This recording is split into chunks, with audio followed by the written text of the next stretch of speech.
Okay. Well, good afternoon, everyone, and thank you for coming. Really appreciate your time and your energy and the comments and the sharing that we're going to do here. I'm Carol Ann Thornton, and I have 60 plus years in history in the West Seattle community. And I'll tell you a little bit more about that in a little bit. What I would like you to do is to, if you have questions, please feel free to raise your hand, and that you will be acknowledged, and we will go from there. I am sitting in front of you rather than towering over you, because I don't like to tower over my audience. And I'd like just for us to share and fellowship and have a fireside chat. Is that okay? Yeah. All right. And where are we at here? Pardon me. So I wanted to do something a little bit different. Usually when I do public speaking, I don't have all of the show and tell, but I decided that because I talk about my history, I have to talk about my parents, which I do, but I've never brought them where I can introduce them to you. So I would like to introduce my parents to you. This is my father, Oscar Sharp. He was a Master First Sergeant in World War II. And for a man of color, that was quite a feat. He worked for the government and retired from that. And then worked for another government, not another government, but the city government. He was working for the federal government, and he worked for the city government because he wasn't one to just sit around and retire from that.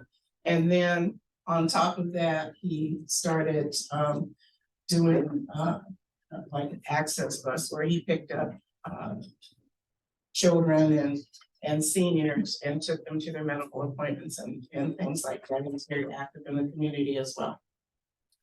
This is my mother, Annie Leela Sharp.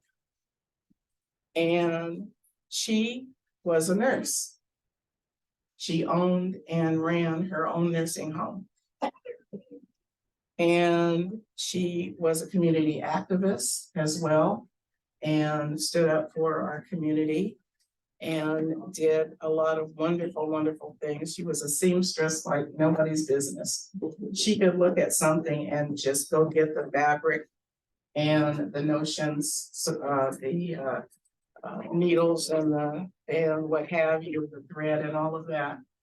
And a miracle of that evening or the next day, it would be done without a pattern, or she would make a pattern. And so she was very, very, very astute. I had excellent, spectacular parents. And then the table to my left are, because of my parents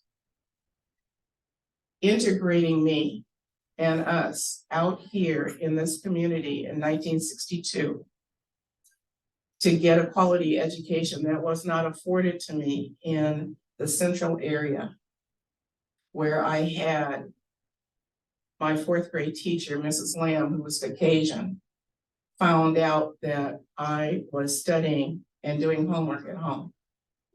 Because at that time at Lushai Elementary School, it was against school policy to do homework. They did not allow us to bring our books home and study. And Mrs. Lamb found out that my parents had gone and purchased the books. Plus I had Encyclopedia Britannica and Collier's Encyclopedia, an atlas, the Webster's Dictionary, and the Bible that I had to study, and all of that. And so during that time, the Seattle Public School System was implementing the voluntary transfer student program. And so the summer between fourth grade and fifth grade, I was in the backseat of my parents' car, driving around trying to find a school for me to get a quality education. So I show these not out of vanity, but had it not been for the tenacity of my parents pushing through racism and the negativity and the lack of education in the community that we lived in, I would not have attained any of these honors, degrees, and awards in my lifetime. And these are just some of them. And so I have to give kudos to my faith foundation, number one, and to my parents for the values that they instilled into me, for the tenacity to move through education and grasp it and not run from it, and to do the best that I can.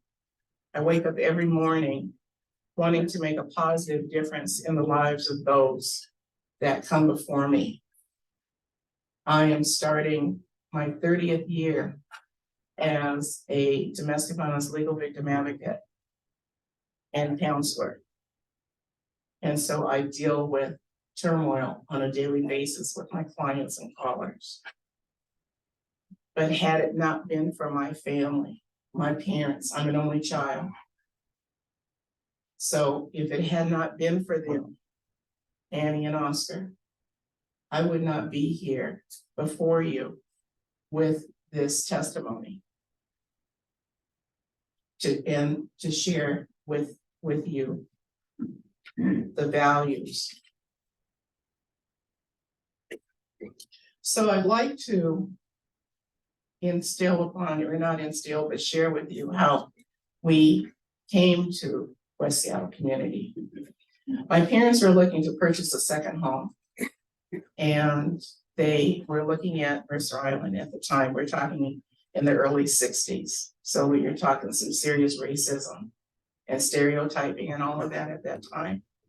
And they found a home, put some money down on it, and I was much younger, so I didn't have all of the facts, but I know that we came out to do some, or my parents came out, I was with them to do some measuring. And there was a Caucasian couple in the house with a child that was scuffing up the floors. And we found out that the house had been snatched out from under my parents. The realtor who was with Benton McCarthy Realty, I don't know if they're still there, but I have no shame in saying their name. That was the real estate agency on Mercer Island, told my parents that he was very sorry, he was profusely apologizing, but that his supervisor had him go through the community to ask if they wanted a Negro family moving in their community.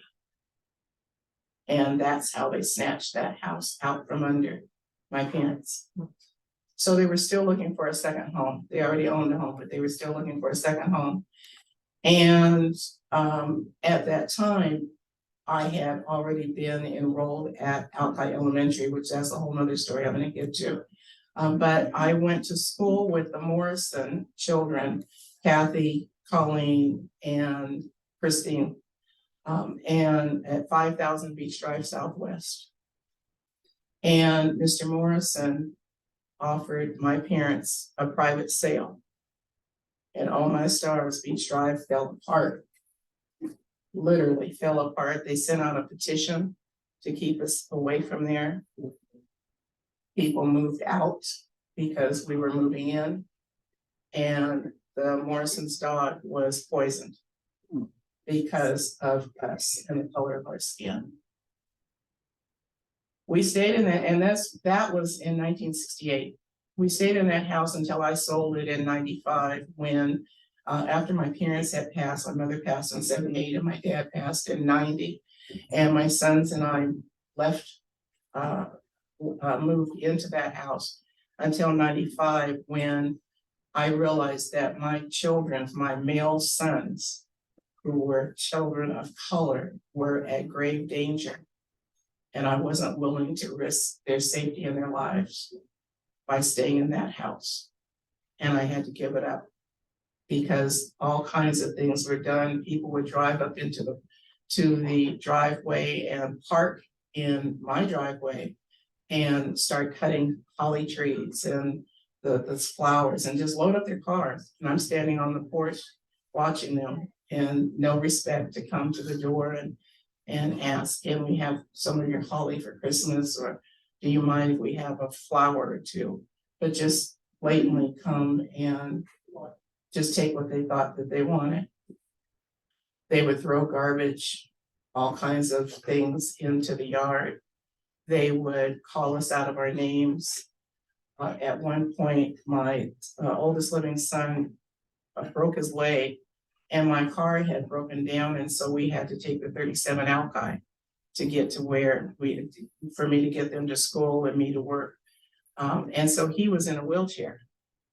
And oh my stars, the whole bus went up in an uproar because the bus at that time had just started where they could go down and bring a ramp up to bring up the wheelchair. And so that took a little bit of extra time, and the riders on the 37 Alki weren't happy about that at all. So I just decided I needed to get us up out of there to make sure that they were safe. But going back a little bit to Alki, when I first entered Alki, it was a whole nother world, basically, that at Leschi Elementary, you didn't have a backpack, you didn't have books, you didn't have any homework. I got to Alki, you had 6 periods and you had homework, and all 6 periods every day. Had a backpack. You had not only out of your books, but you had current events out of the newspapers. You had book reports and other things, public speaking, all of that you had to learn. None of that. You had very passive activities at Leschi. But how do you kill a culture? You keep them uneducated. And that's what they were doing to the schools in the central area of Seattle. Welcome. Thank you for coming. Thank you. And so the first day, very first day, I was not welcomed at all, but I had an angel, the Hallbergs, and I'm sure many of you know the Hallberg family. Mrs. Hallberg, Mrs. Ada Hallberg, apparently found out that I was coming to integrate Alki and was waiting for my mother and I to drive up, and she met us at our car, my mother's car, and introduced herself. And she and her family have been with us and supporting us and fighting against their own culture to make sure that I was safe all of these years. And the Hallberg, Mr. and Mrs. Hallberg are gone, but their children and I are so close, and several other members of my support group. Some are here, and I thank them for that. And so I have been embraced in many different ways. One of the things that has just been wonderful is that Alki was difficult. James Madison, it was junior high back then. I know it's middle school now, but it was junior high back then. So the first day at Alki, I had a brand new London fog coat. It was brand new, so it didn't have any spots on it. When I came back from recess, I was covered in red berries, smeared all over me. And there was a teacher that was very mean to me. And she had, and I know, and I just said this a little bit ago, I know that they were blackboards back then, but they're, and they're whiteboards now. But across her blackboard, you have the cork at the top. And she had the alphabet. A was for this, B was for that.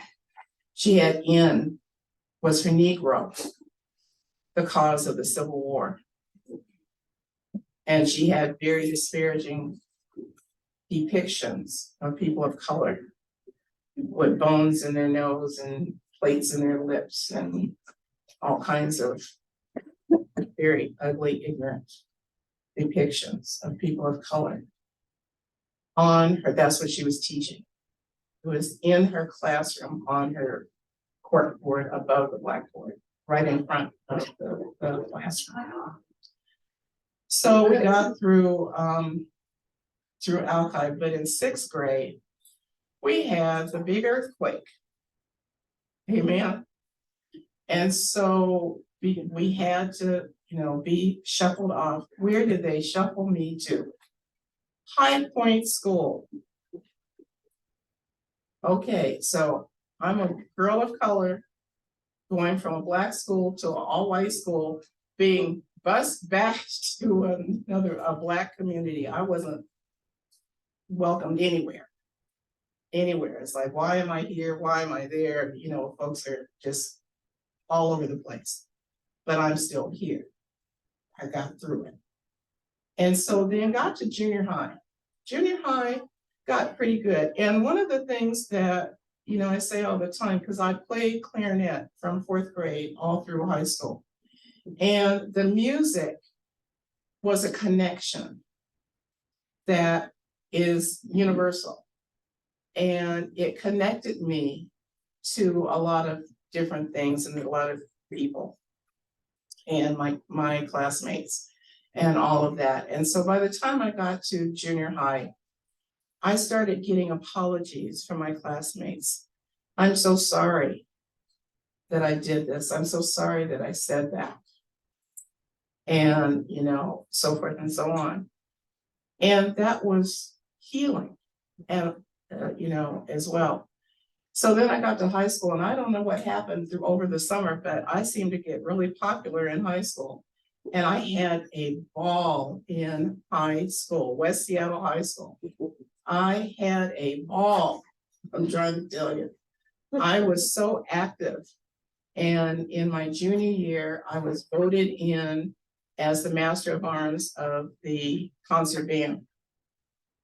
And in my senior year, I was voted in as a Girls Club vice president, the concert band president.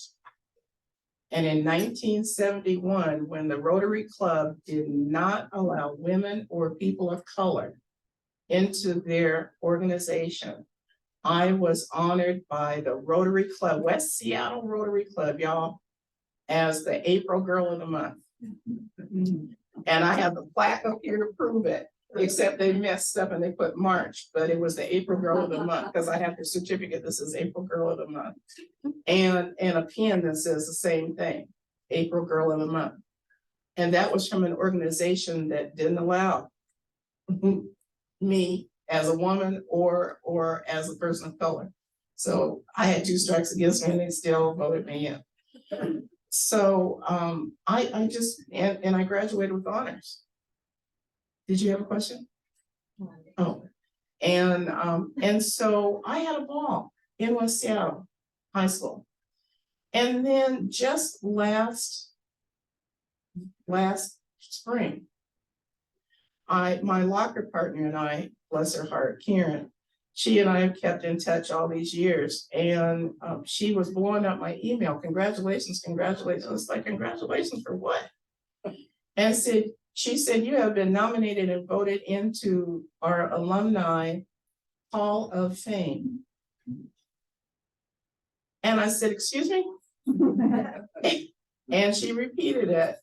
And all I could do was cry, because had it not been for my parents pushing through the negativity, the hate, because of the color of our skins, not knowing us, but just hating us because of what we look like, I wouldn't be here before you. I wouldn't have all of that over there.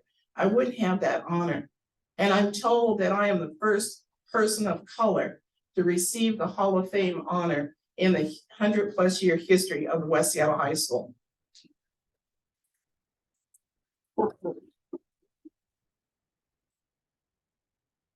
Thank you. Thank you very much. It's quite an honor. And all I could do was thank God and thank my parents. And I just cried for days, actually, because it wasn't overwhelming. It was just, I was so honored and humbled by that honor. It's just quite, humbling, basically is the word, humbling. And so as I have gotten older, I have been drawn back to West Seattle with community, with support from friends and folks that are extended family and all of that. Some years ago, I was invited to be an advisory council member on the Southwest Seattle Historical Society. And I accepted. And I had that position for a while. Last year, they asked me if I would be willing to be a board member. And they voted me in, and I am now a board of trustee member of the Southwest Seattle Historical Society. And so many other things. And going back to Alki, I had a teacher from Alki reach out through the Hallbergs to ask if I would be willing to come and speak to their student body. And this was back in, I think, 2015 or 2016. And I accepted. Oh my stars. So powerful, just so powerful, so healing. Alki is integrated and diverse now, which was a blessing to see that. And so I arrived, and the principal had moved her car so I could park in her parking space. They opened the door as I walked in, and I was met with cheers and hugs and all my stars.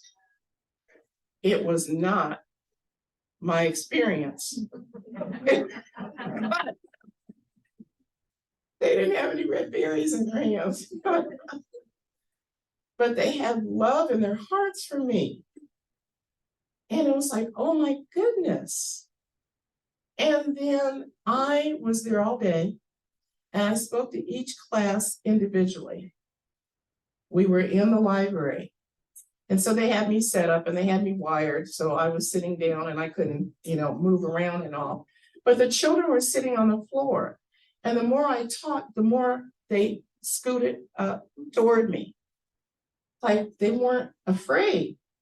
And they kept saying, now these are babies. I'm talking about in kindergarten.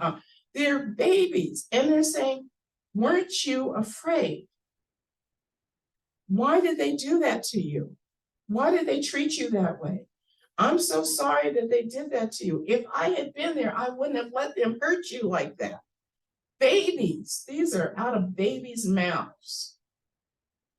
And oh my God. So after every class, we took a break, and I had like a setup like this with some other things on it, but I had to go behind it and try to get myself together because I wasn't there to be crying and boo-hooing all over the place. But it was so powerful and so healing that these babies had the insight to speak those words and have those feelings and emotions for me and try to encourage me. It was just amazing. And so I went through each class separately and answered their questions. We had questions and answers and all of that. And it was just amazing how educated they are and how far we have come since 1962. Then Madison had some students. I was asked to come there for an audio speaking, and they recorded that. Everything I've done has been recorded. I'm actually on YouTube with the Southwest Seattle Historical Society from last year on February 10th, and then back in, was it 2015 or 2016, Kathy? 2015, right, was the first one I did, and then 2016, the last year was more on racism and things that I'm going to bring up today, and that, and so then that was the next, Madison was the next one that I did. It's like, okay, and then I had a young man from West Seattle High School that did an expose on me and wanted to know the whole family history and all of that. And he has put some things together, and I'm not quite sure what stage he's still at with that, but he's still gathering information about my family and I. And all of those are honors. It's like, how am I so not privileged? I want to say privileged, but I'm not privileged. It's honored to be sought out about history in a community that couldn't stand us, but is seeking to understand who we are and inviting us in. And that is quite powerful and quite an honor. And I thank you all for that. I thank you so much for being here. It's just quite an honor to see this room filled up, and that you are willing to hear my story, my family's story, my journey out here. Because we look at racism and it's alive and well, unfortunately. It's more covert, but it's alive and well. But there's room for healing and restoration. And that's what we need to strive to.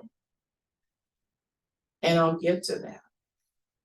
I could sit here and tell you stories that I've gone through. I had a supervisor when I worked for Metro Transit. I was the secretary. My first career was secretarial for 22 years. And I worked with Metro Transit, had a supervisor, Bob Shoemaker. He walked in the office one Halloween and looked at me and he said, "Happy Halloween, spook." Yes, he did. And I had went to an interview for a job and presented a resume. And the person I handed it to said, "I didn't know people like you knew how to do stuff like this." I applied for a secretarial position at Sealand. I don't know if they're still there, but they used to be down on Harbor Island. And so back then, you apply for a secretarial position, you have to take a typing test, right? So they had an IBM Selectric, which is electric typewriter, and they picked it up and put it to the side and brought out an old dusty manual typewriter and set it in front of me to take the typing test.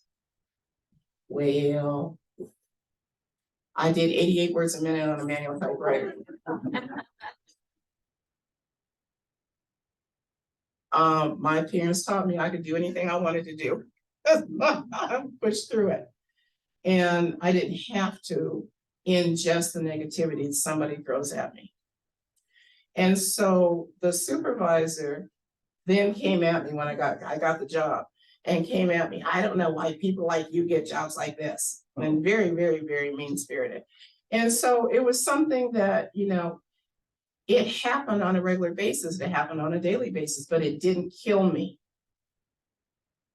It didn't kill me because I was taught not to let it kill me. And the children have the saying, "Sticks and stones may break my bones, but words will never hurt me," is a lie. Mm-hmm. That's a lie. Because words can kill you as good as a bullet or a sword in your back. Because your tongue has a lot of power. And things that are said, we think things and we may have attitudes and ideas and all of those things, but we don't have to speak them where they hurt somebody. And so down through the years, and as I've gotten older, I've learned that I am very secure in who and what I am. I'm a child of God. I'm a bold Black woman. I'm highly educated, and I'm somebody. And that doesn't mean that I'm arrogant. It doesn't mean that I'm privileged. It doesn't mean that I'm entitled. It doesn't mean that I'm all of that or think that I'm all of that in a bag of chips. I'm just Carol Ann, and I do the best I can on any given day. Many years ago, I used to strive for perfection. I have learned to strive for excellence. I do the best that I can on any given day, which today might be better than yesterday and not as good as what tomorrow's going to bring. But I strive for excellence and to make positive differences, because anybody can make a difference, but I strive for positive differences in the lives that come before me, and I come before them, because that's what I was taught. And those are my values. So one of the things, how are we doing for time? Good. Okay. So one of the things that I would like to do is the flyers.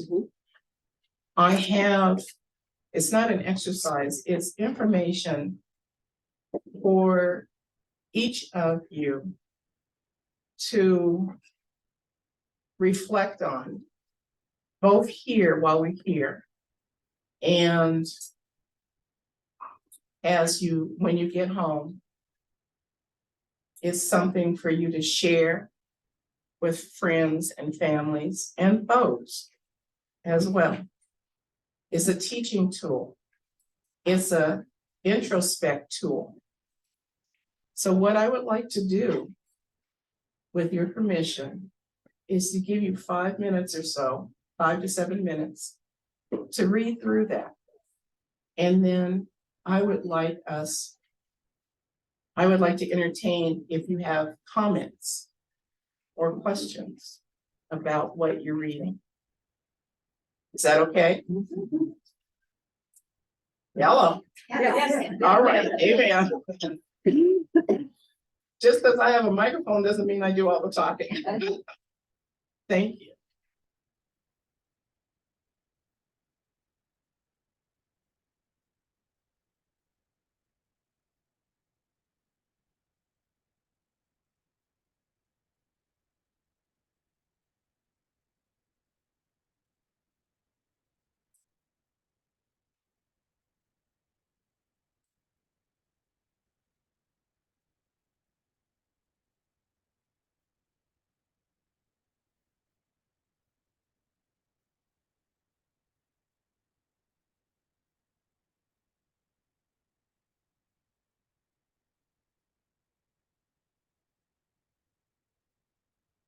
Enough.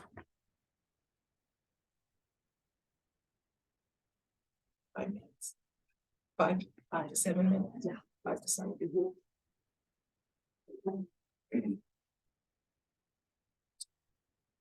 Good.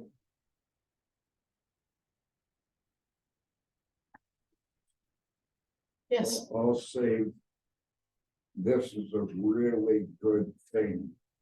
Now that I'm 77 years old, what legacies are you leaving for your children and all future generations?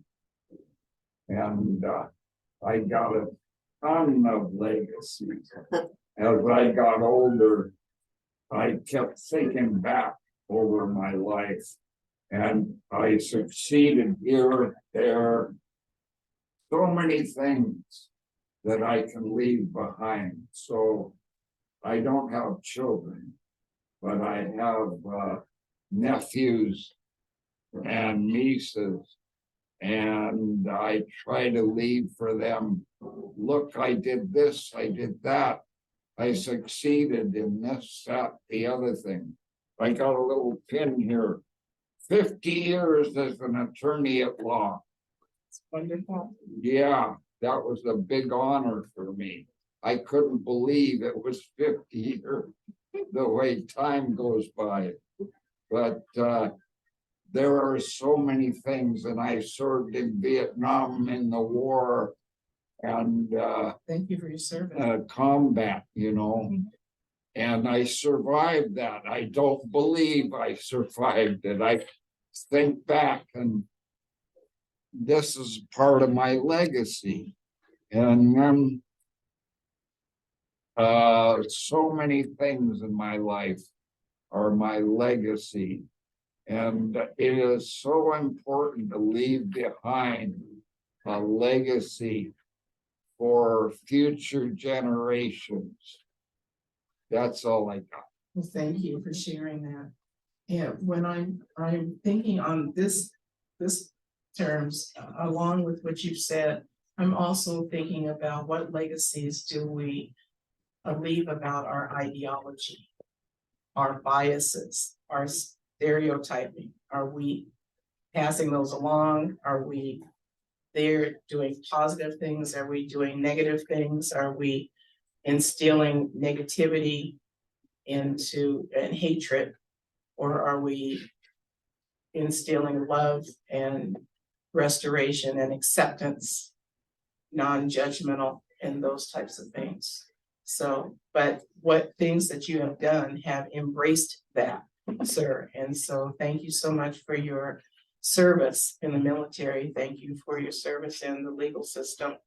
I deal with the legal system on a regular basis. I forgot what it was. Oh.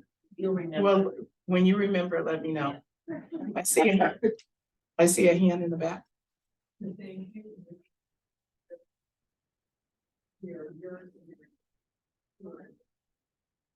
here's our biggest turnout. If you want to come here who are interested in community, we also reducing and eliminating racism within the community.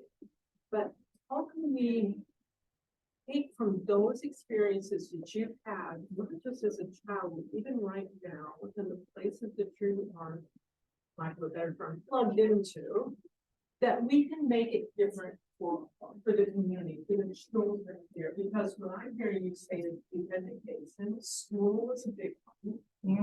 We're going to have kids always going to get food variety or so this means, and music is one of those domains that allow whole integration of whole variety. Is not just a different color.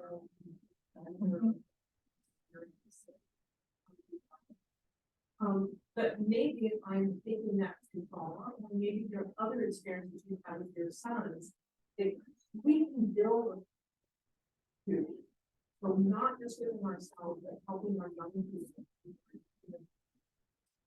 Absolutely, and thank you. You are right on point.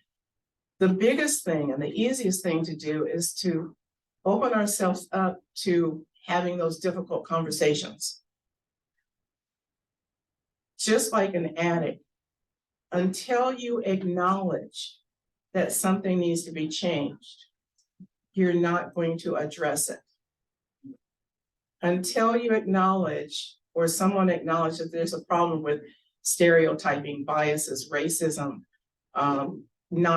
being judgmental, non-acceptance, those types of things. Don't know the person, but just because of they have an accent or they have a different color of skin or what have you, or they came from a different community even, or a different country, what have you, is a problem. And it shouldn't be like that. It should not be like that.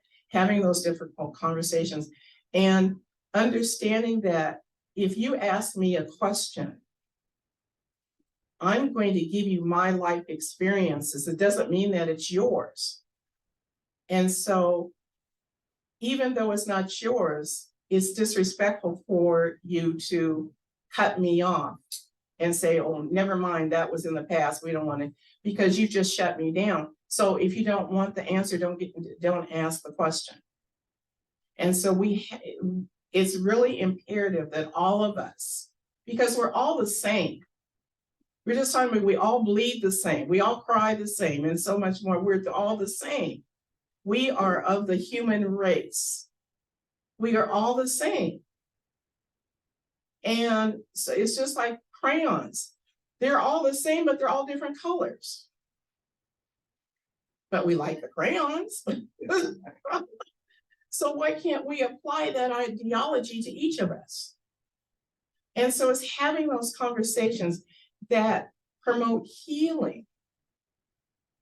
Things have happened in this community that I've gone through and my parents have gone through, but I'm still here because there's been healing and restoration along with that.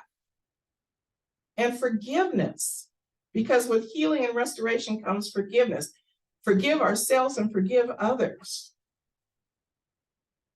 But we can't move forward. We're stuck in that hamster wheel that just keeps going around and round and round, and the door's not opening. We're stuck. We keep talking about racism, but it keeps happening over and over. Last year or so, when they were doing the riots and all of this other stuff, and the police were killing everybody that was person of color and so forth and so on, people would ask me, well, how do you feel? Well, how do you expect me to feel? Same thing, different day, different people. Same thing, different day, different people. It hasn't changed. We keep talking about it, but we don't do anything about it. We need to put verbs in our sentences. We need to have those difficult conversations about the past so we can move forward in the future. Does that make sense? And that's what this paper is about. It's 2 pages. There's not only what legacies are you leaving, what do your footprints say about you for the future, and those types of things. But it's like, how do you personally define racism? How do you personally define privilege and entitlement? Do you think that you're privileged and entitled? And why? Do you think you're better than somebody? People give me accolades all the time. I said, don't put me on a pedestal because I'm not God and I'm just Carol Ann. Yeah, I've worked hard to get where I am, but I'm not better than you. It's just like I'm sitting up here with a microphone, but that doesn't make me better than you. I'm still sitting down in front of you. That's why I don't tower over my audience, because I'm not better than you. I'm with you. I want to share with you. I want to talk at you. That's how I always start my public speaking, because we are all one. We are a team in here with this. And so those difficult conversations are the first step that we need to acknowledge to be able to actively listen. You can listen and it goes in one ear and out the other or just over. But actively listening is leaning into saying that what you heard. Well, I understand you to say so, such and such and so and so. Is that correct? That's actively listening. But just listening is, yeah, I heard you. And it just goes through. It's acknowledging the hurt and the pain of one culture and another. And this is not a black and white issue. It is an everybody issue. We say we are the United States of America, and Lord Jesus, we are the divided states of America in practice. Come on. No disrespect to the country. But we're divided. Why are we divided? It's not right. Liberty and justice for all. No, it's not. No, it's not.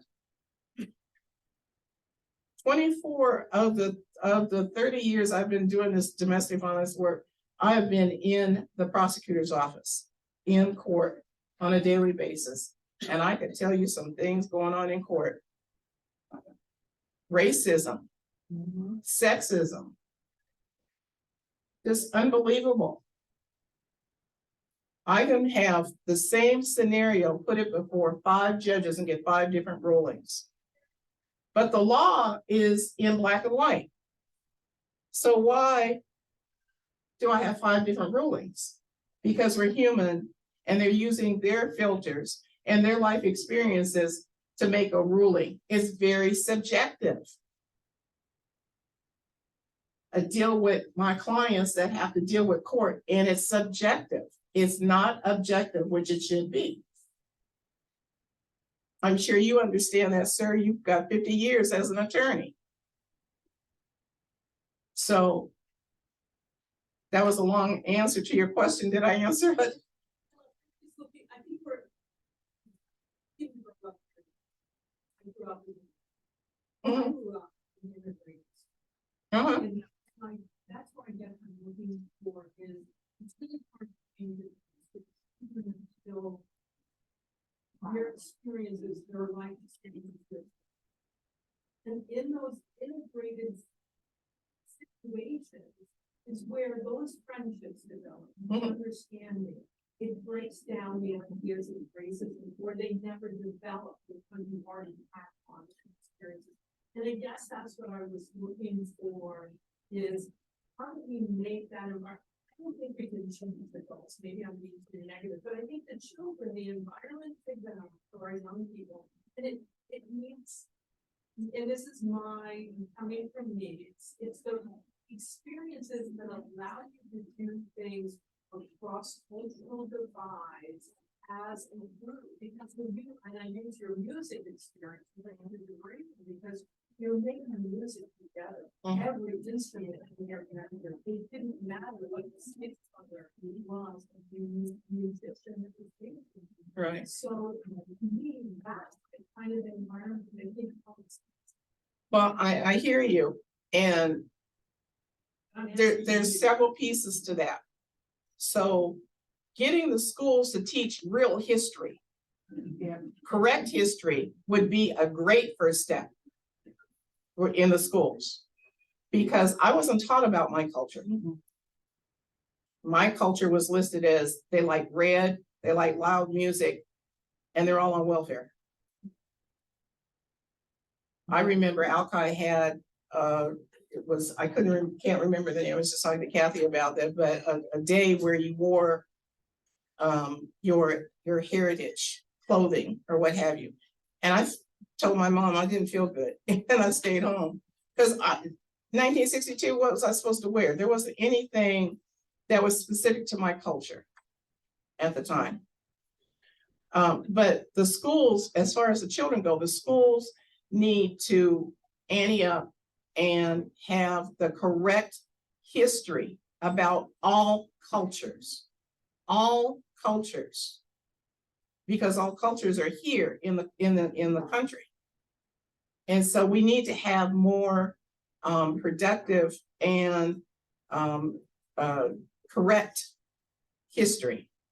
I wasn't taught that my culture has had astronauts. I wasn't taught about this, that, and the other, so forth and so on. However, the children are under the ideology of the adults. And so you have to address the adults so they can pass that on to their children. For instance, in Alki, I had made a friend, little girl. And at that time, parents connected with each other to, okay, my name is so-and-so, I'm the mother of such and such, and my daughter and your daughter want to get together, is that okay? And so forth and so on, to have that conversation. Well, my mother and the little girl's mother had that conversation, but there was nowhere in there that said, and by the way, I'm a person of color. So when I go to the little girl's house after school, and now, mind you, I'm like 8 years old. Her mother went ballistic. You so-and-so and such, get your such and such and such and such out of here and call your mother and just on and on and on. Snatched her daughter in the house, and daughter wasn't allowed to speak to me ever again. Ever again. And I had to call my mother. And she must have flown out there. because I didn't know if the woman was gonna hurt me or not. She was that angry.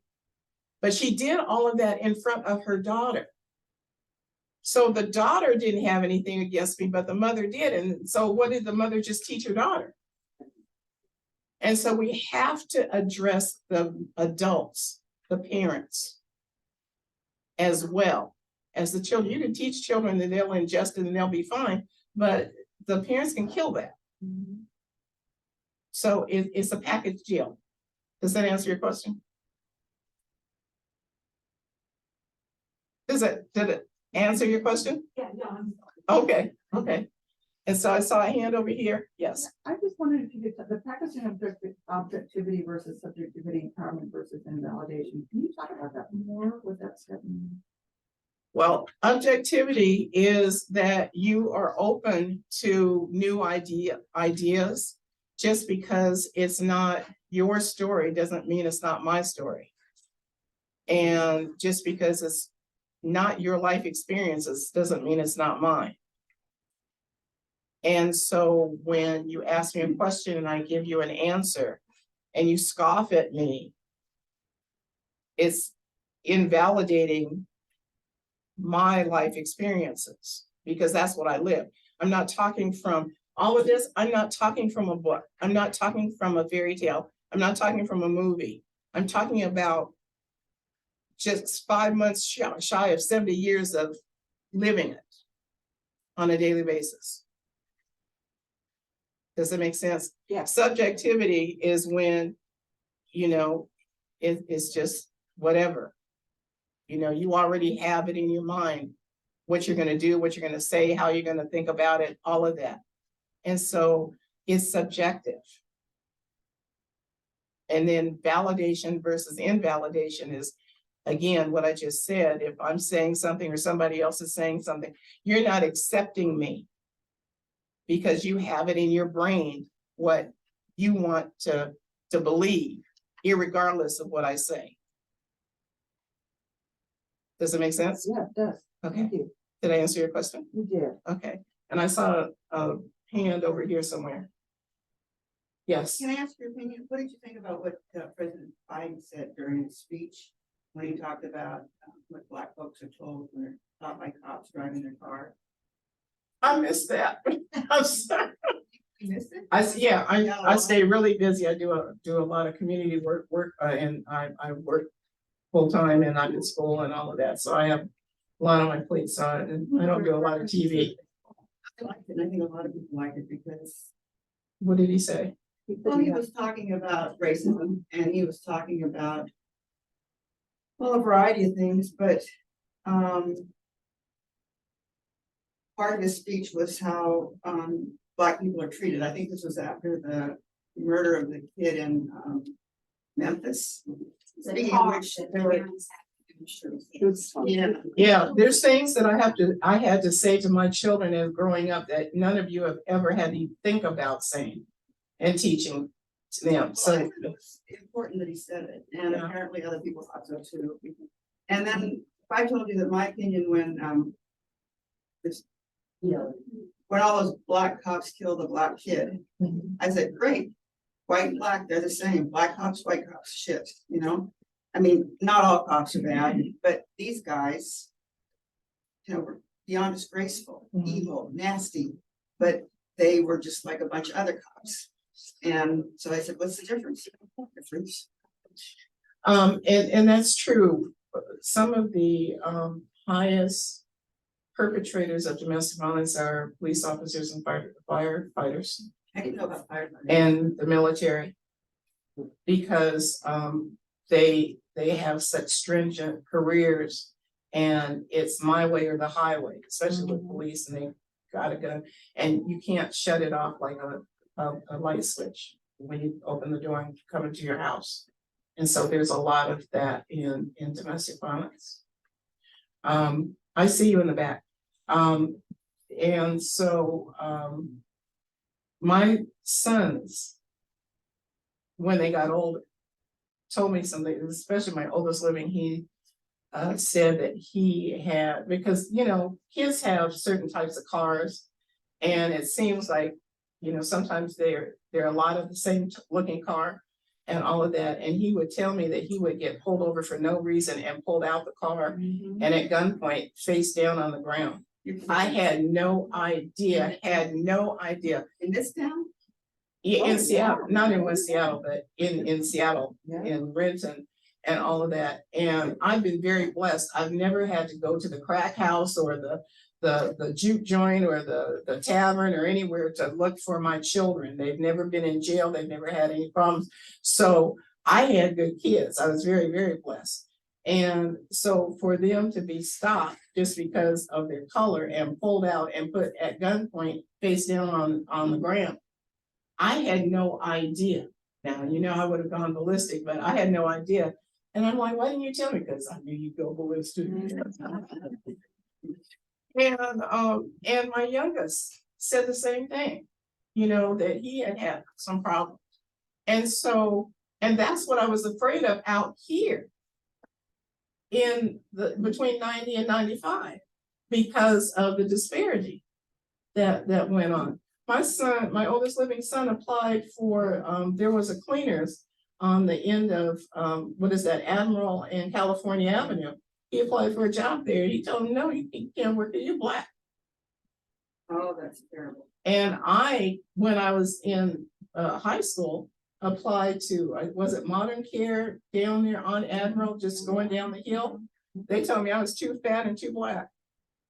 That's ridiculous. Well, that's what they told me. So it's still there, it's still there, it's still there. But yeah, so I miss Biden, but you know, he's speaking, it sounds like he's speaking the truth. And somebody in the back, way in the back, Do you believe that the black, that the shark is black or because they believe they're privileged? They believe that because they're cops, they're privileged, they're further than that. I agree with you. I think that they, you know, that's some of the ideology of police officers. They believe they can do whatever because they're cops and they just. Right, yeah, I agree with that. I was very fortunate to attend and graduate from two different citizens police academies where they have you can go to their academy and learn about your community members. You're not trying to be a cop. You're trying to just get some insight information about what happens with the police and how they move through this and move through that and do that and do that. So back in the 90s, I did one with the King County Sheriff's Department in the mid 90s. And then just about 2 or 3 years ago, I did one with Seattle Police Department, Citizens or Community Police Academy.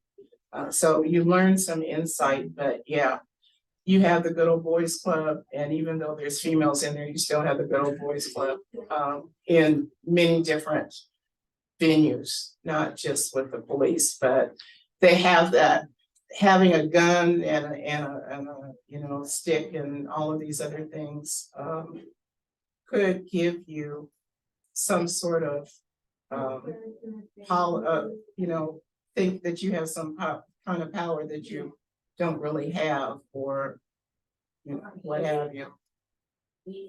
No, I understand. Thank you for your comment. Anybody else? I saw a hand go up and down. There you go, behind you. Right here. Yes. Yes, please. Carol Ann, it's Allison. Oh, yes. I just. This is my god sister, y'all. Mine's more of a comment than a question. I wanted to say that I and my sister Kia were able to, I don't know if I can say, attend the full day of Alki Elementary. We all are alumni from Alki in Madison, West Seattle. And Carol Ann, you may not put herself on a pedestal, and I won't put you on a pedestal, but I would say it was amazing to hold your composure throughout the day with kids and their innocent questions and Carol Ann was such a truth teller in a way that didn't put it over the top for everything. He was there.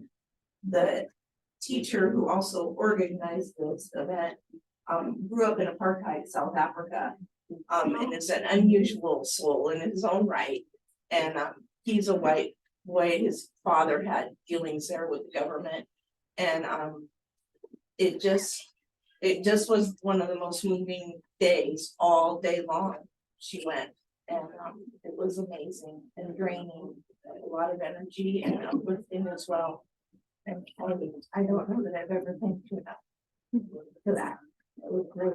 And how honored I am to be your mom's goddaughter. It was amazing. Thank you, Allison.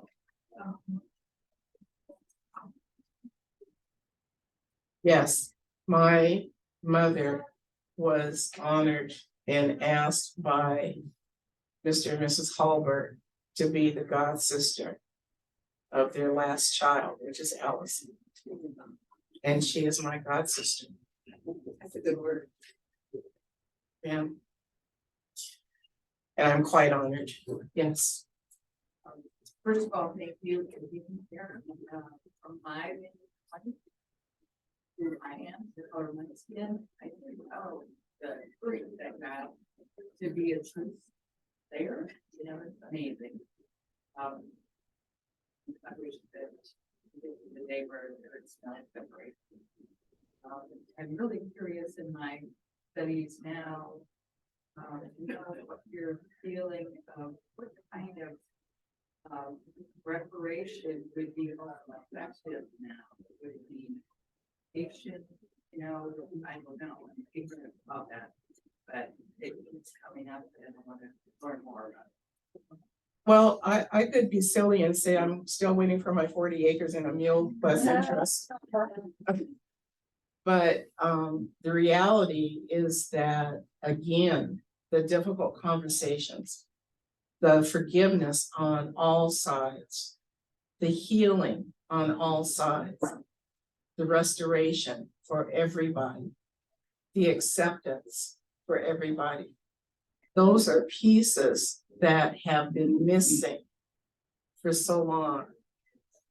To this day, at my age, I can go into a store in my church clothes. I'm not tattered and torn and all of that, and I'm followed through the store. Really? You're in West Seattle? Everywhere. Could be anywhere. Really? Yes, really. Person in front of me doesn't have to pull out a wallet full of ID or have $100 bill done like that. But yeah, for me, it is. I still go through that. I still go through that all the time. I see you just a minute, please. I have a friend who's a person of color. My friend of gosh, over 50 years in Seattle. And this will give you a typical example. She and I went to South Center and we went into a jewelry store. Oh, boy. She was interested in looking at it. So we were looking at opals, you know, looking at jewelry. And then we went outside the store and I said to my friend Sean, I said, oh, weren't those people friendly? She said, Julie, she said, if I had been on my own, they would have moved to the other side of the store. Yes. And that's what, you know, people of color have to face all the time. And I remember being with this lovely 10-year-old boy, a person of color, and I knew the restaurant owner, and I took him in there, and I'm so naive. I couldn't figure out why he was rude to this child. And then later on, it dawned on me, because he was a child of color, and yet that person that ran that restaurant, he knew me really well. And so people have to realize that as a person of color, from my experiences of friends that I know, is the minute they go out the door, their experience is totally different from a white person. Very much so. Very much so. Very much. Did over here, did you finish what you were saying, or did I no, behind you? Yes. Thank you for that comment. Go ahead. Difficult conversation. No, I want to finish with her. She was in the middle of saying something, please. Did you finish? She's finished. Okay, okay. And then there's somebody in the back. Yes, please. The difficult conversation, how to begin. Give us some examples. Just open and honest communication. I have questions. Can I ask you those questions? If, you can start it with someone that you already know to get some insight. You can ask them. If you don't know, it's like, how can I approach you and ask you how to have a difficult conversation about racism and about biases and stereotyping and all of that? I didn't know how far to go in the conversation. As long as it's respectfully and you honestly want the information, I don't see why there would be a problem. Now, you can't say everything to everybody, unfortunately. And so it's being wise as to who you're speaking about. Is it somebody that you know and that you can trust with your question that's going to give you an honest answer, or are you going to talk to somebody that's going to flip you off, and that's not what you want? And it's unfortunately that somebody would do that, but we know society is very different and does, everybody is not on the same page at all. Well, I'm welcome to have those conversations. You can call me. It's a question from 50 years ago. Mhm. My house cleaner, had been my in-laws house cleaner, but okay, I'll give him employment at my house too. He would not come in to eat in my house. He cleaned the house, but he wouldn't come in on cold days to eat inside with a white woman. I suppose that I never asked him, and it was the first time. Always wondered. More likely than not, because he thought he would be killed for doing such a thing, because that's what was happening back then. A black man was not, you in the company of a white woman, you're in trouble. You're gonna get beat down, Ku Klux Klan's gonna come after you, police gonna come after something. But it was not warranted at the time. And for his safety and safety of his life, he did not do that. Also, we were considered uppity inwards. If we read or if we went somewhere that we weren't invited to go to, and those types of things. And so there were things that we had to do. And we, as in my culture and ancestors, had to do to live. There's many, many, many ancestors and people of color that are in their graves because they had the audacity to try to learn to read and write or to say something. Oh, okay. Kathy, Well, and then you, and then you. Okay, so I think even before we have the difficult conversations that we do, and she has these listed here on the first page of this handout, reflect and ponder, to do some self-examination. How do you define racism? How do you define discrimination? And then is that in my thinking? Is, how, I think the first thing we need to do is the self-examination. See what are our biases? That's been helpful to me and painful. Thank you. Yeah, and it can be painful. It can be painful, but introspect on any level, whether it's racism or anything else, can be painful. And it's getting through those painful, difficult times is that there's healing and restoration. Does it make sense?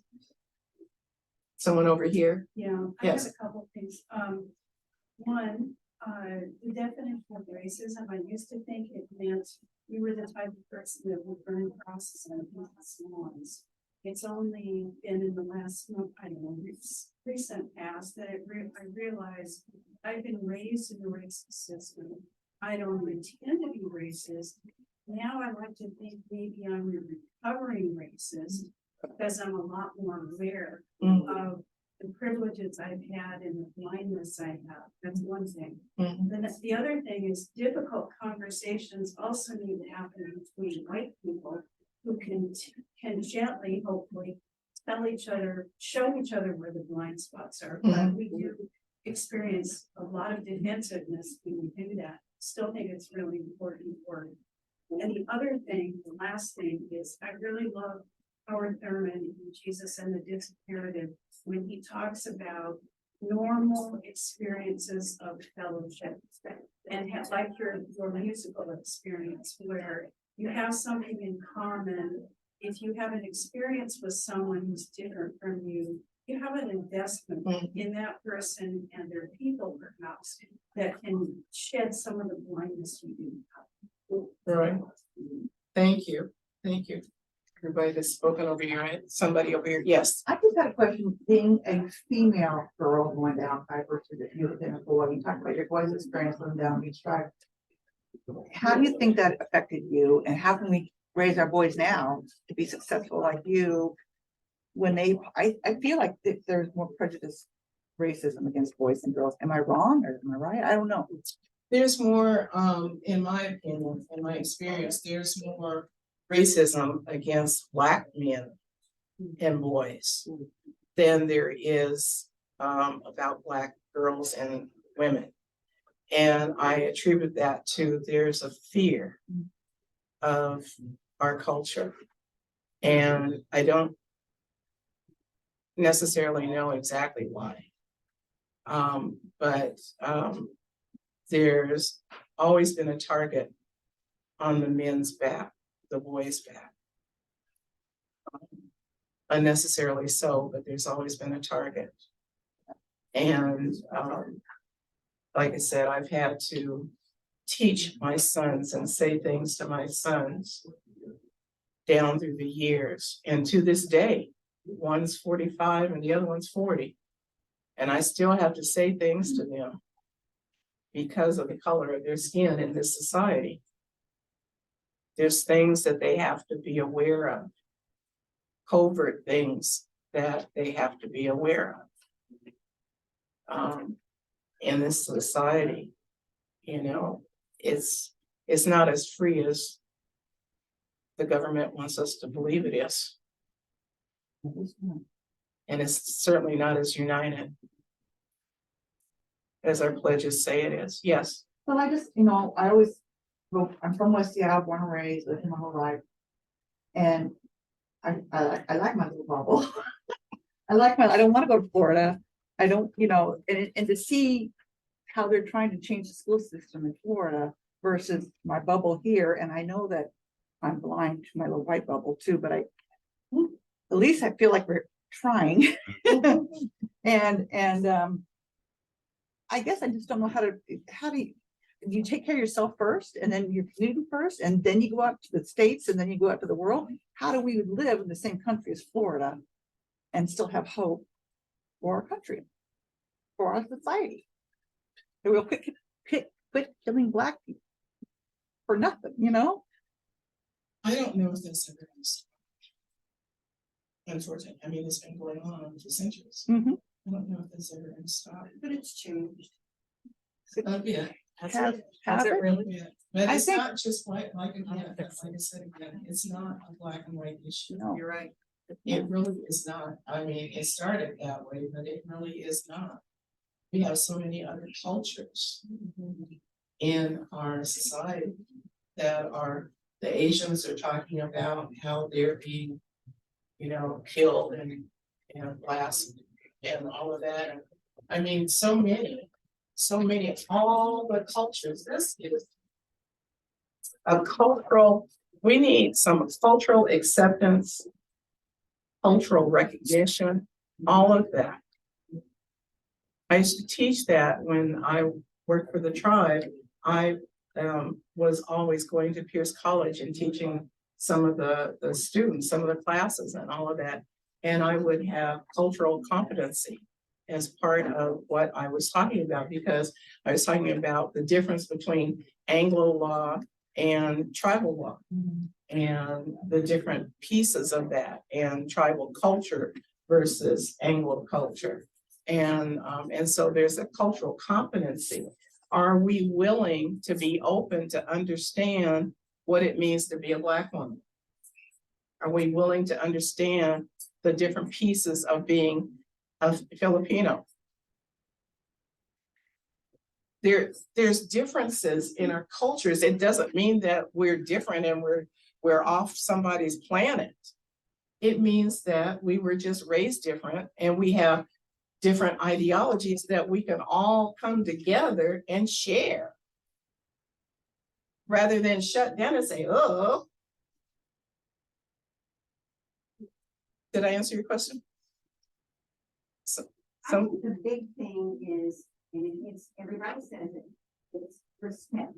You definitely, Treat the other big R. people as you would expect to be treated. Yes. And a very small example, and we've all done it. I would walk down the street and I would see someone who was either very poor or of a different race, and especially men. I would walk on the other side of the street. I just do that. And I talked to, I was a teacher, and I talked to a student of mine. I taught in Connecticut. And he said, yeah, people just always walk on the other side of the street when I'm walking down. He always wear a hoodie. And I thought, asshole. I am doing something that is hurtful. And I mean, granted, in the middle of the night, yes, but in a late afternoon, no. On California Avenue, no. And I purposely don't go on the other side of the street. And I say, good evening, good afternoon. How are you today? I talk to them. I look them in the eyes, and 9 times out of 10, whoever it is, gives me a smile and says, good day. And yeah, hope you have a good day. And all of a sudden, I humanize my fear, which is unreasonable. I mean, there's sometimes that you should be fearful, but I don't, that's not what I was doing. Right. I was just kind of not facing a kid with a hoodie if I was thinking, but right. I don't. And right. So I say, hey, how are you today? And all of a sudden, the fear is gone. And I have equalized. I have been respectful, and I have been a human being acknowledging the existence of other people. Right. And that's. Thank you for that. That's very important and very powerful. And it's introspect. Why am I fearful of this person? Mm-hmm. I don't know them. Why am I fearful for them? Nothing to me. And many people will go down, go around, go over, what have you. But why is that? So, and so is what is causing that fear? And here's something else. Yes, I'm a Black woman, colored, Negro, whatever you want to call it. I've been all of those labels, but I'm not a labeled person. I'm a person of color, I'm a woman of God, and I'm Carol Ann. Those are my labels. I don't accept all the other ones. But I am not, nor should I ever be responsible for every other person of color in the country and the globe, y'all. Mm-hmm. You're not? No, nor do I know them. Okay. Do you know such and such? No. Why? Oh, well, they're Black. Okay. No, that kind of went over my head. I don't know them. and see, but that's an ideology. That's a stereotype. And so then, okay, well, you're Black, and this Black person over here hurt me. Or this white person over here hurt me, or they disrespected me. So now I hate all white people. I hate all Black people. because of the one person. It's like, really? How did that mesh into all of that? That just exploded into something that makes no sense at all. I, on a regular basis, am asked, do I know such and such? And so it's so. And I already know what the answer is gonna be. No, I don't know them. Why? Well, because they're Black. It's like, here's a reality check. I don't have the insight for every Black person in that country and in the. So you had something else that you Yeah, wanted I to say? wanted to say the reason I came today, I'm 73, mid 70. I grew up in Madrona and. Well, how long? I went to Central area schools and I was one of the few white folks there. My parents came from Minnesota and I'm sure they knew what a Black person was if they saw one, but they didn't grow up in a Black country or Black neighborhood. So I was the oldest of 6 kids and I was the first one to go to Madrona and then me and Garfield. And and all our neighbors were either Catholic or Jewish, so there weren't that many Right. white trash types, and so I'm just kidding, but so I go to Madrona. Black kids, not all of them, but the 2 girls, the twins, that when I was in 1st or 2nd grade, they showed me a diamond ring and they said, "I'll give you my mom's ring if you'll let me braid your hair."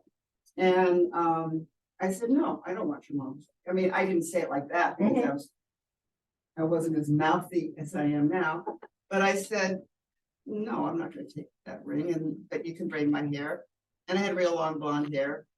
And in the 4th grade, my best friend was a Black girl, and the 2 of us read books by Walter, I forget his last name, but he wrote about horses. The Black Stallion, the Son of the Black Stallion, the Black Stallion filly. And the 2 of us in the 4th grade were horses. And we would trot around and gallop around the playfield, and we were so happy. And then after that grade, we ended up going to different classes. And then I went to Meany, and Meany was the scariest school I ever went to in my life. But I think, and you might know, white, Black, yellow is junior high school, always the scariest. And then I went to Garfield, and Garfield was a piece of cake. I mean, the criminals or the bad folk, white or Black, they were out of Garfield. I mean, they may go there, but they weren't bugging us. And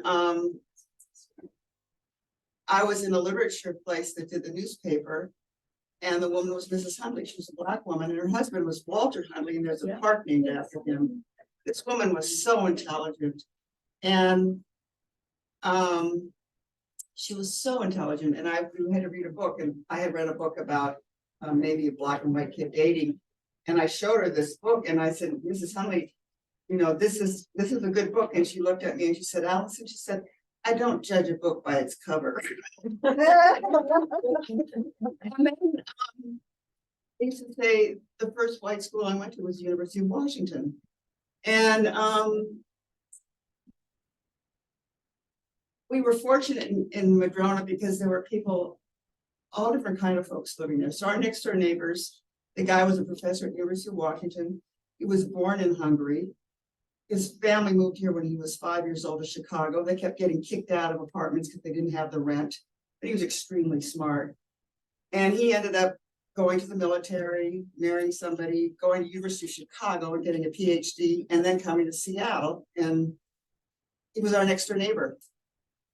And he was sitting in the living room once, and somehow this topic came up about dancing. And I said, Mr. Gottfried, I said, "I got to tell you, Black people dance better than white people." And he looked at me and he said, no, that's not true. I said, "Yes, it is."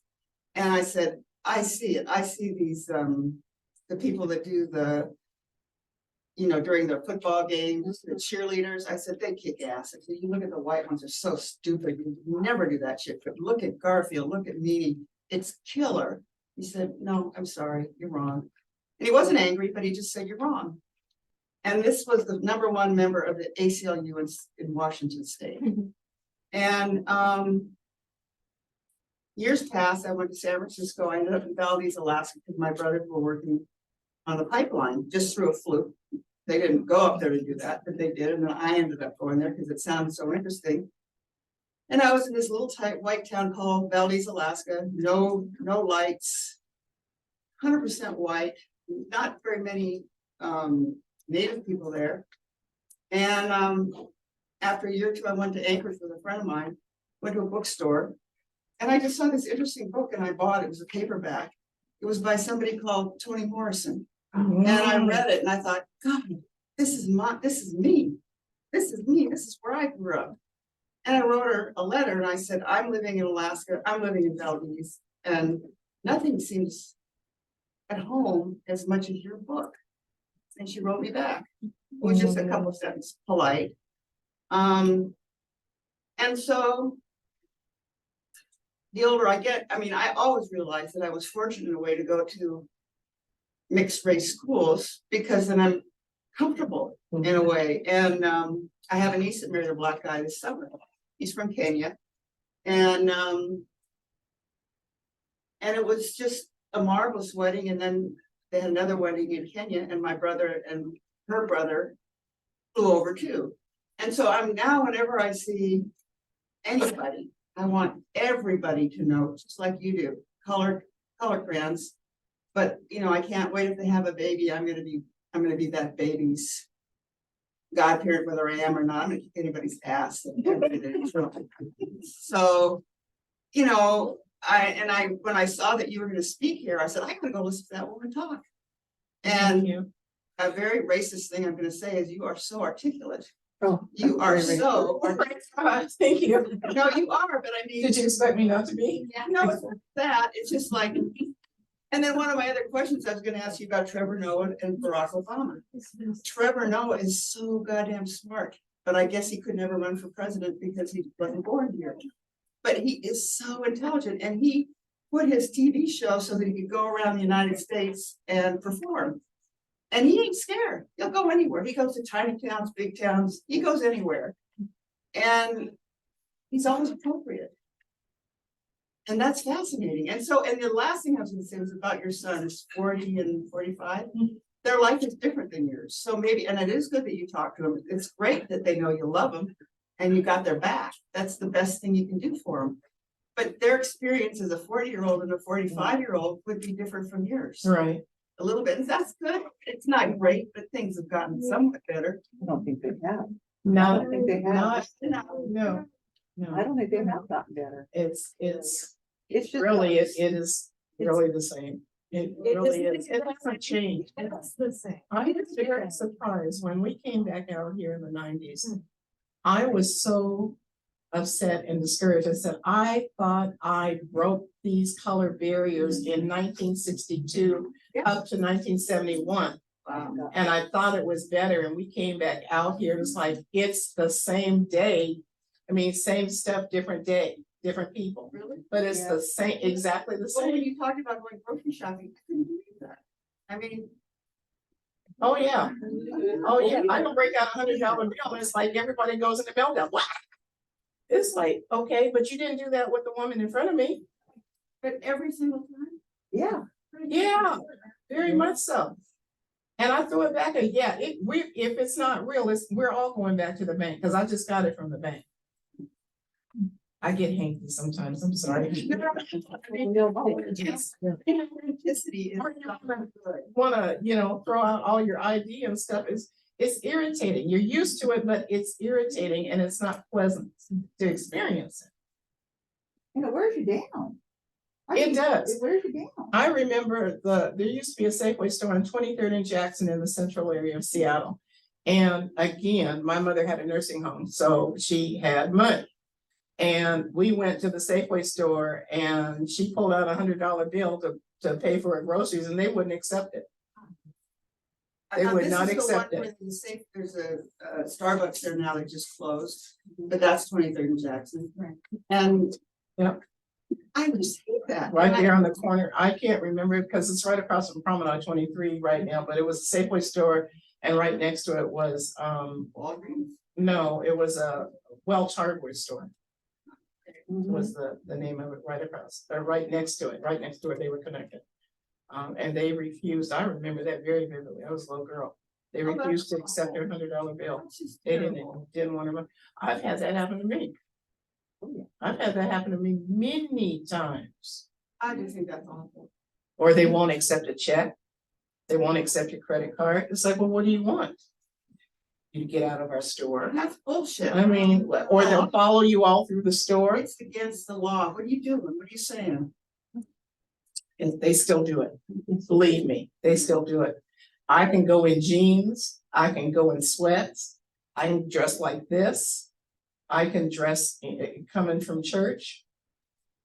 And I can still be treated the same way, I didn't know that was still happening so much. I really didn't. very much so. Very, very, I can't very believe much it's so. happening to my niece and her husband. And restaurants as well, It is happening. it's everywhere. It's absolutely everywhere. Sorry. Well, thank you. It's not your fault, though, but thank you. And here's the thing. And I challenge everybody to do this. If you go to a company, you will never see a dark-skinned Black person at the front desk. Ever. Because it said that a light-skinned Black person is easier to look at than a dark-skinned Black person. There's still that ideology embedded in this society. Very much so. And it's almost like it's set in stone, which is a travesty, a major travesty. But you know, the mayors of Chicago, Los Angeles, New York, they're Black. Some of them, And? and in Texas, Yeah. in Seattle, you went to Garfield. So that's important, isn't it? And we had a Black president. Isn't that important from when you were a kid and I was a kid? Isn't that It's better? different from what it was when I was a kid. Not better, but different. Exactly. Okay. They got, believe me, they're on some strings. Pulling on them. Oh, yeah, definitely. But I mean, Definitely. it's pretty major. Some of the most important cities in the United States. Well, there's a in the thing world. called token. Yeah. And so don't hire me because you want me to make your quota or I'm a token, because you hire me because of my experience and my education. But they got to be voted in. Well, and I'm glad. well, you know, it goes both ways. There's a lot of good, but there's a whole lot of bad. So I'm not negating the good, but what we're talking about is the bad and the negativity and things like that. But there are some good things, like that table. Those weren't handed to me on a silver platter. I worked my behind off for all of that. And there's still some at home I didn't bring. So, but that's because I worked for it, because that's what my parents taught me. But there's a lot of people that don't. There's a lot of people that expect it to be dropped in their laps. I didn't expect favoritism. I didn't expect just to be showered with whatever, because that's not what I was taught. I had different values that I was embraced with. And I didn't bring those here to gloat or to have any kind of vanity. I brought them here to show what my parents instilled in me, what came out of it. And so I'm honoring my parents by showing you what they instilled in me by bringing me out here to West Seattle to get an education that I couldn't get at Leschi Elementary School. Yeah. Very much so. Wasn't Leschi like Madrone? We hadn't, and I don't know about Madrona, but Leschi, we had very, very, very passive. Mrs. Lamb sent a note home.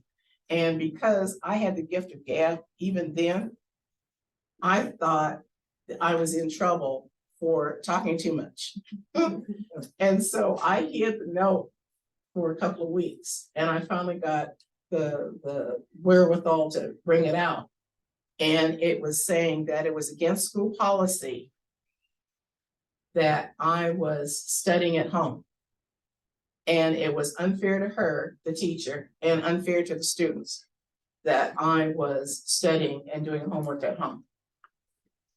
Because I had to sit down in my dining room, on our dining room table, and do homework a week ahead of where the class actually was. Your mom was strict. Oh, parents, both parents. And it wasn't strict. They wanted me educated. They wanted me to succeed in a society that couldn't stand me because of what I looked like. And for me to get through that, everybody can take stuff from you, but they can't take your education away from you. And that's what I was taught. They can't take my education away from me. So they moved just from West Side to West Seattle, they thought it'd be better. They moved from, we still have the house in West Seattle because it became, it was a duplex and the whole thing, the full house became a nursing home. And it was just half a house as the nursing home. But my mother drove me back and forth every day, every day, back and forth. And she would bring me to school and then she would go back to the nursing home and the nursing home. And then I was always in extracurricular, either band or ice skating or something else, piano lessons, all of that. And she would come and pick me up, take me where I needed to go back to the nursing, and she would go back and forth, back and forth, back and forth. That was. Gas was only 20 something cents a gallon back then, but still, okay. And she did that until I got in high school. And then what happened? Then you took a bus? Then I was able to take a bus, and then I was able to drive the Cadillac. Hello. Hello. And here's the thing, y'all.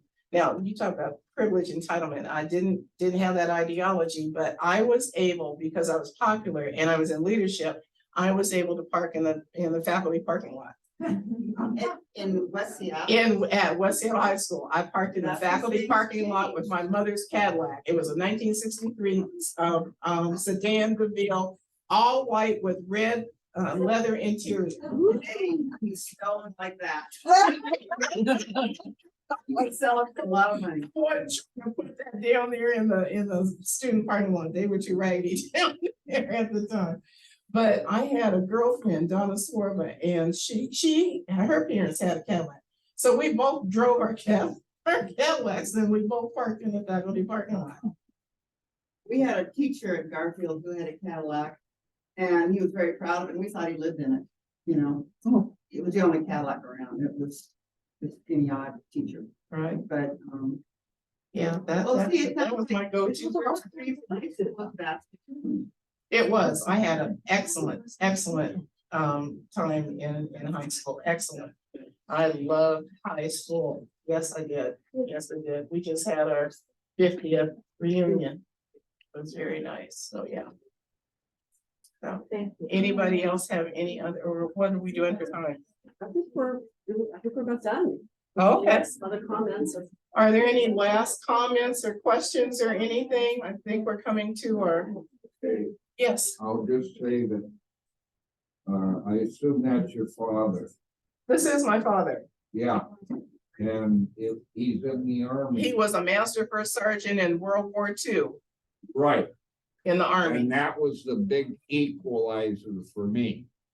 Because I went to all white schools in Bellevue.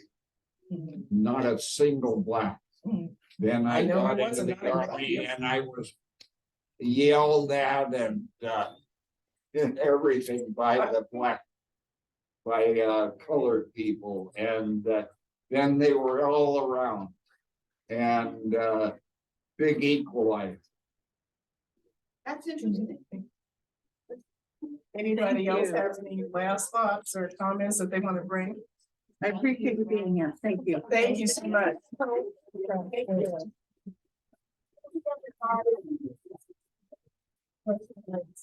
I appreciate you.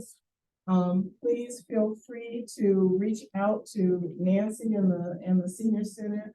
If you would like to connect with me and have a conversation, those difficult conversations or the other questions that you don't want to bring forth. I don't have a problem with Nancy giving my number to you for that. If you, or other things that you would like to discuss, please feel free to reach out. I am here in the community regularly. I'm thinking about moving back. I'm looking at properties in West Seattle, so. Yes. I don't have that here. And where do you live now? I'm in Normandy Park. Yes. I'm not allowed to move back here. I'm, You gotta stay there. I gotta stay in Normandy Park. Well, my friend. So thank you so much. Everybody have a wonderful rest of your day and thank you for your attendance and comments.